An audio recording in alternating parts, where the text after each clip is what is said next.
Mystically Me. This is a place for anyone who's seeking to know themselves deeper, wanting to connect with their higher guidance, their higher self.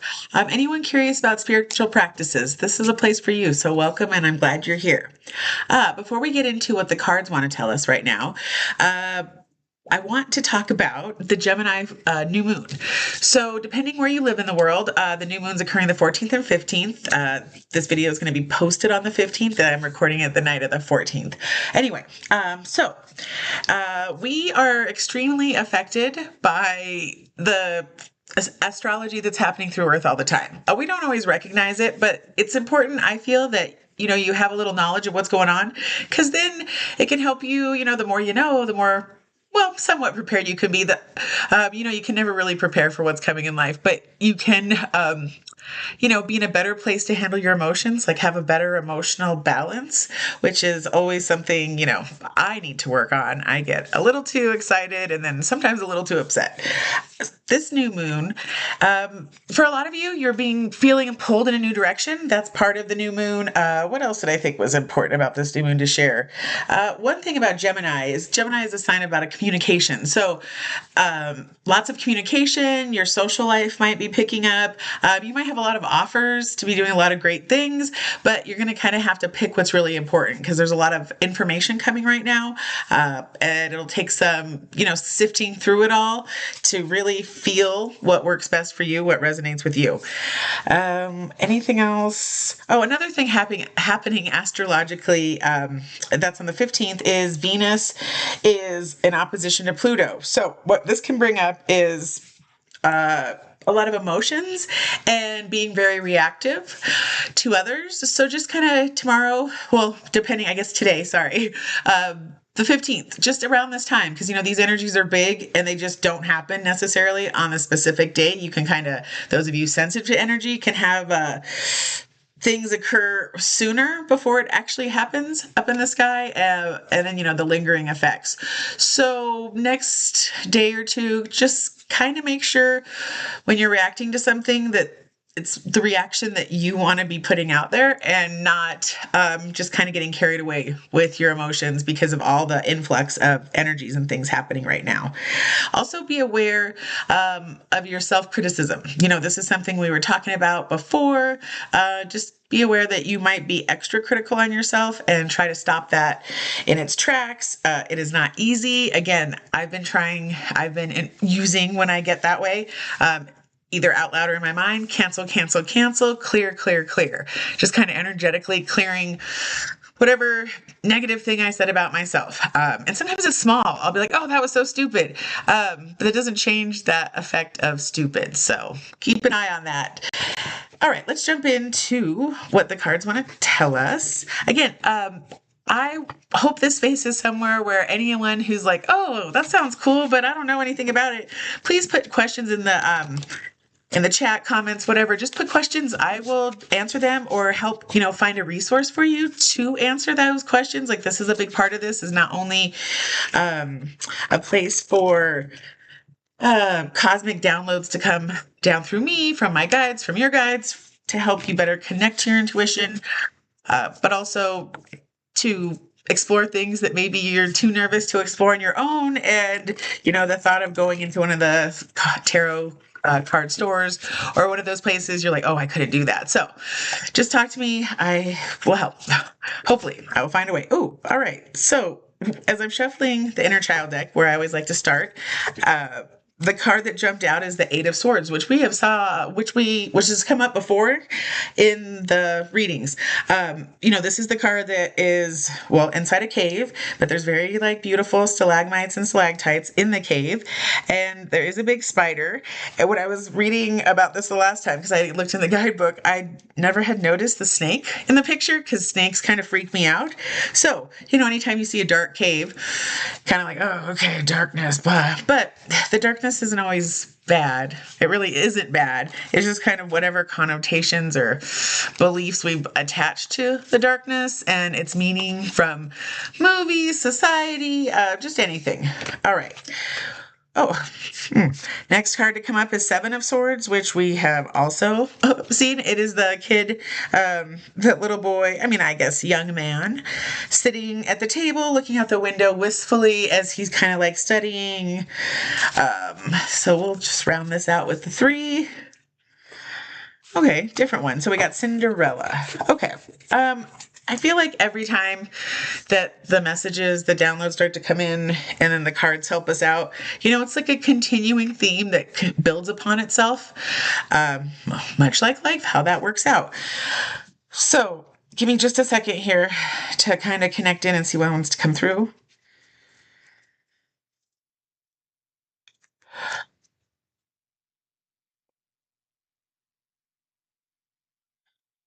So, for some people listening to this right now, for some of this, those of you in this collective, you really have been in a place of introspective, like I've said, in a place of study, kind of in a hibernation mode prior up until this point. Also, for some of you, it might be much more intense than that. You might have felt like you were going through that dark night of the soul. Just things have been pretty rough. But what I feel, and we're coming into the energy that it is moving. You might not be completely out of this hibernation phase or this pretty intense life change that you're going through right now, identity shift, whatever you want to call it. For some of you, it might be pretty significant, like ending certain significant relationships. That's coming through pretty strongly right now. Hold on, I feel like something's coming through for someone specific. Okay. Yeah. I feel like I'm getting choked up. So for someone right now, this is not like new information for you. This is something that you have been contemplating for a really long time. You have done all the like pros and cons. How is this going to mess my life up? What are the benefits? You've really put some time and effort into it. And I mean, at the end of the day, you know what you have to do. Your guides, someone like, and they want you to know it's going to be a lot easier than you're expecting. Separation is never easy. Also, if this is related to a marriage or partnership in that aspect, I don't believe anyone goes into a marriage being like, oh, okay, well, this will be just for a little while and then I'll move on.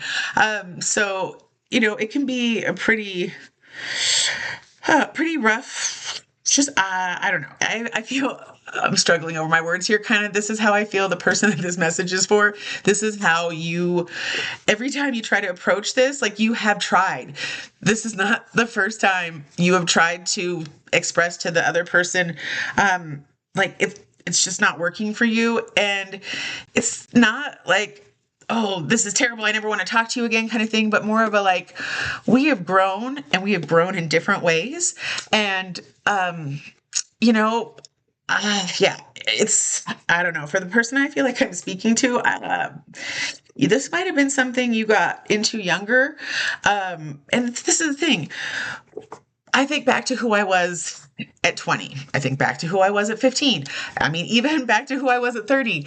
And I am not in any way, shape, or form anything. I mean, especially if I think back to 15 or 18 or 20, nothing like I am in no way, shape, or form anything like I thought I was going to be, like my life was going to look like at all. So I don't think there's anything wrong. We've been trained by society to be like, oh, you married someone, this is for life, blah, blah, blah. And I know when you have kids, there's a whole other level to this.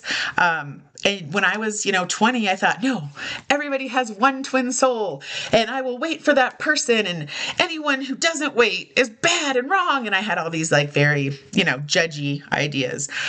And then as I aged, which those of you who are younger and listening, I get it. I know, it's okay. I'm not saying you don't. I thought I knew, I really didn't. But also I knew for what I knew at the time. And now I know for who I am now. But anyway, that's a little confusing.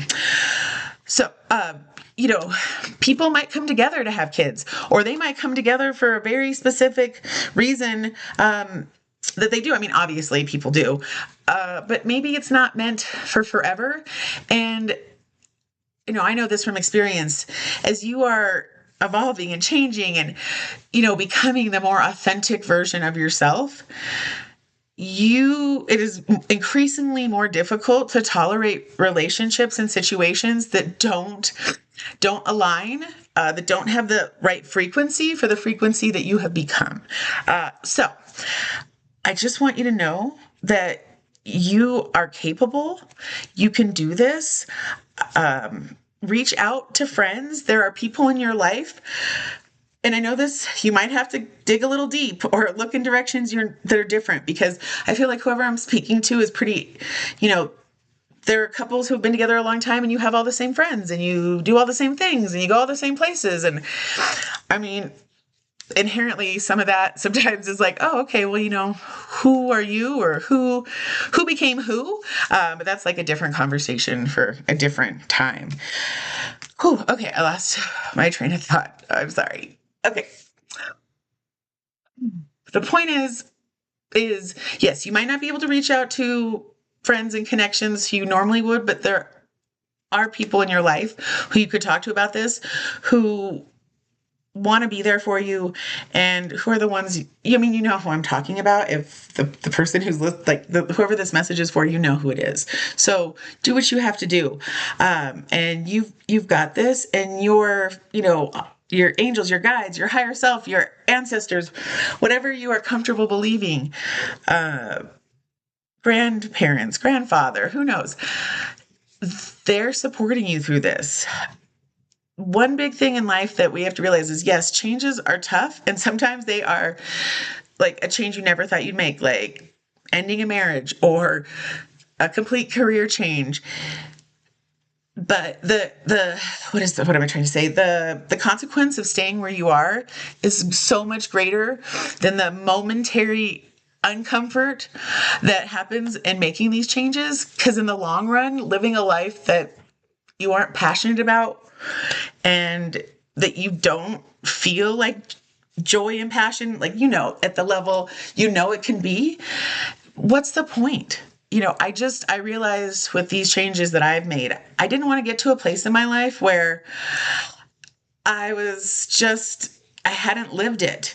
And, there were things that I was doing that kind of tricked myself. But at the end of the day, I know what I want and what I deserve, and I was going to make those changes. So still in the process, made some changes, have others to continue with. So just know you are not alone in this, and you know what to do. That's where we've all been tricked for so long. And it started when we were kids, that our intuition, our knowing inside, it doesn't exist, and it does. So it just, the more you listen and the more you connect with your intuition, your higher self, and then make the choices, take the movement toward that self, everything really just does fall into place. So a little bit of that. For those of you who are familiar with the regular tarot, we have, Cinderella, like I said, jumping back to the cards after my tangent. So that's card 13 in the regular deck. So that is, death, I believe. Yeah, hold on. Losing my sense of thinking with this one.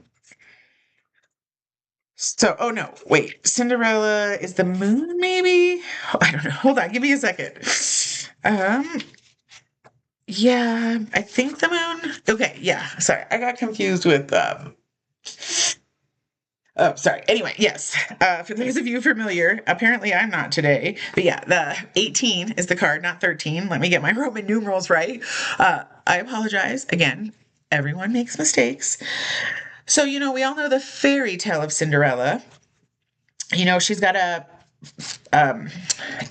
prince and the shoes, and then just the terrible home. Oh, interesting. Like terrible home environment with like an unloving stepmother and terrible stepsisters.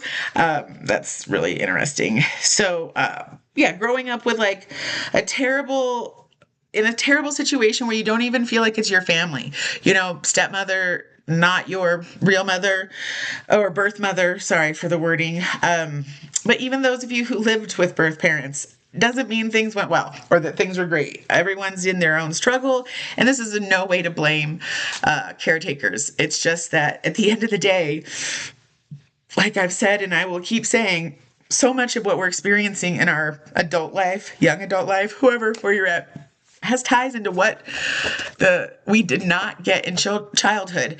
And I've been doing a lot of work towards like my other work that I'm developing about working with the inner child and healing the inner child. But I was really just thinking, as adults, we explain it away, we logic it away, we justify, oh, well, my mom was so busy taking care of my sick brother. Oh, my parents, they were addicts and they couldn't take care of me. It was an addiction. There's just so many ways that we can explain away.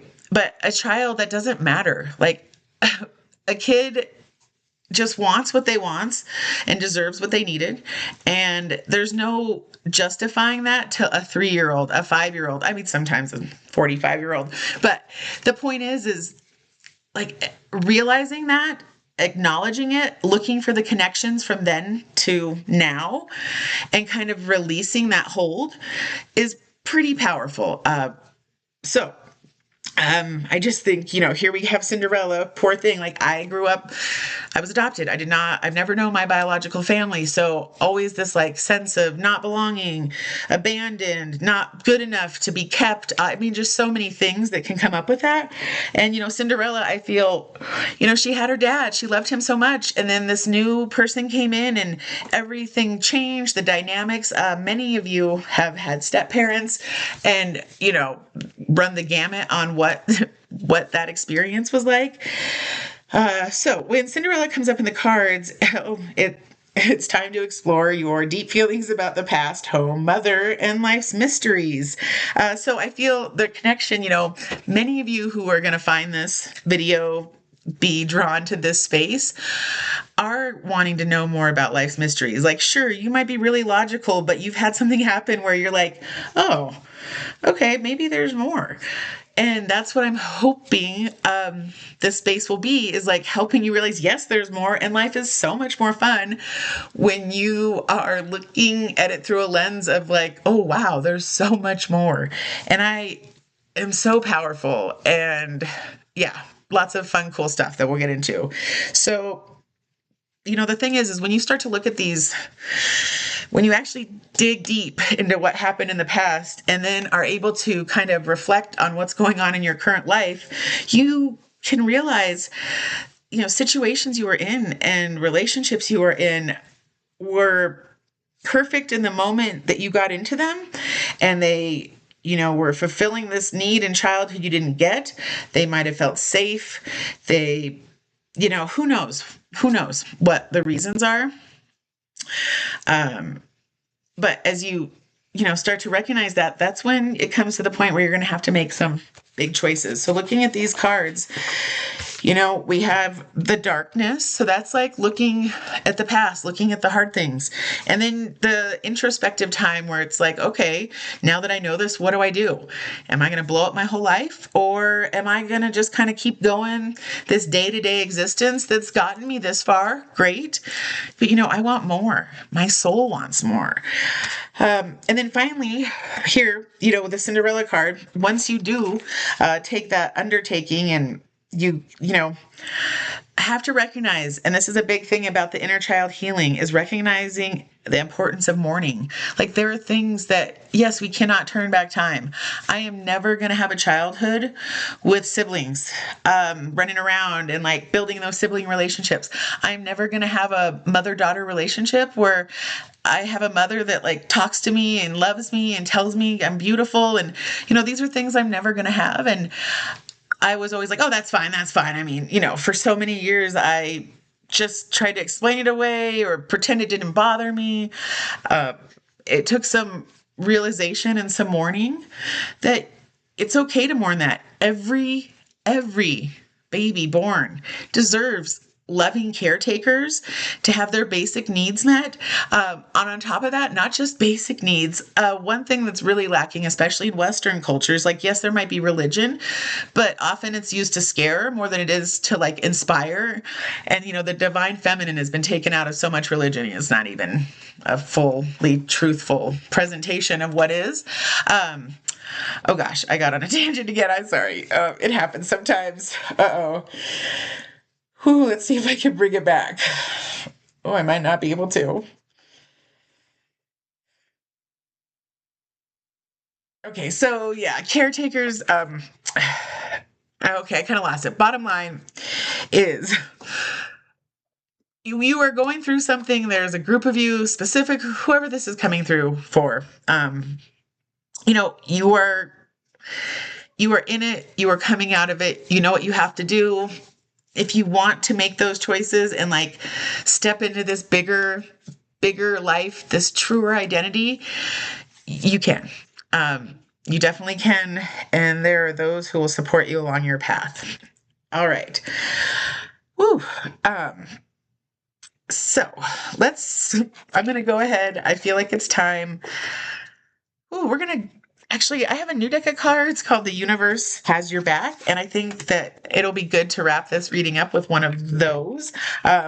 So these cards are kind of, I don't know, I'm not that familiar. They don't come with a guidebook, so some of you are like, oh, I don't, like, the book is intimidating. There's also decks of cards that just have a message on them, and then it allows a little bit for more interpretation from your own intuition.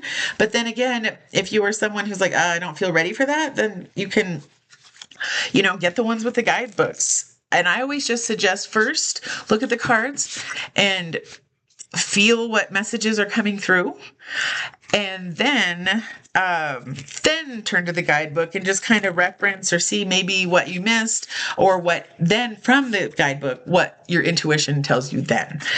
So it's always like, good, don't take anything. You got to feel if it resonates. Just don't take whatever anyone says. That it's meant for you or right for you.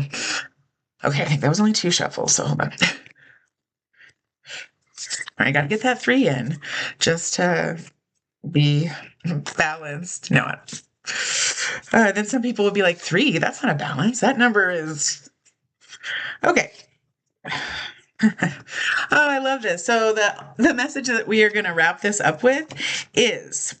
the whole point of all the changes that you are considering in your life, or you need to make, really, I feel that the other side of all of those changes and decisions is what this card says. And it says, joy is the ultimate creator. So the collective who's hearing this message, that life can just be so much more joyful. You've had a taste of it. You know it. You maybe haven't felt it fully yet in person, but you just know there's more out there. Or I feel like for a group of you I'm talking to, you've tasted it. You've found that joy that you didn't know existed. You found that love that you thought, oh my gosh, those movies are so dumb. And let's be real. A lot of those love movies, I don't even rom-com anymore or rom, whatever, just the serious drama ones are, because it just sets up these expectations of like, oh, when I get proposed to, there better be 9 million flowers and blah, blah, it's just, yeah, no. So anyway, sidetrack again, but joy. Everyone deserves a life where they feel joyful, where they are passionate, where every night they go to bed excited about, ooh, what am I going to do tomorrow? Like, this is my life. This is my day.